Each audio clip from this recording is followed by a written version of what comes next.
Seoul से Busan जा रही थी एक ट्रेन, बिल्कुल आम दिनों की तरह। यात्री अपने अपने कामों में व्यस्त थे। कुछ लोग अपने मोबाइल फोन पर व्यस्त थे तो कुछ किताबें पढ़ रहे थे। बच्चों की हंसी और बातचीत की आवाजें गूंज रही थीं। लेकिन यह सफर कुछ अलग होने वाला था।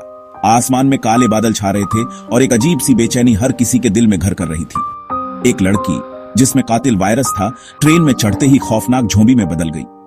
उसके बाद जो हुआ वो किसी ने सोचा भी नहीं था। ट्रेन में अफरा तफरी मच गई।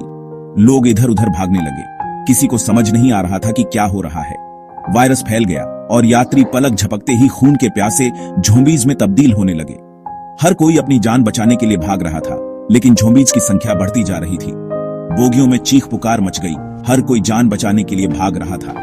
कुछ लोग अपने प्रियजनों को ढूंढने की कोशिश कर रहे थे, तो कुछ अपनी जान बचाने के लिए दूसरों को धक्का दे रहे थे। यहाँ के ज़ॉम्बीज़ धीरे नहीं चलते। वे दौड़ते हैं, कूदते हैं और इंसानों को पलक झपकते ही चीर देते हैं। उनकी गति और ताकत ने यात्रियों को और भी ज्यादा भयभीत कर दिया।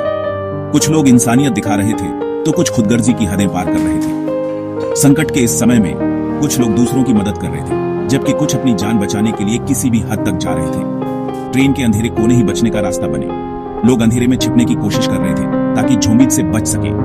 जल्द ही यात्रियों को पता चला कि ज़ॉम्बीज़ अंधेरे में नहीं देख सकते।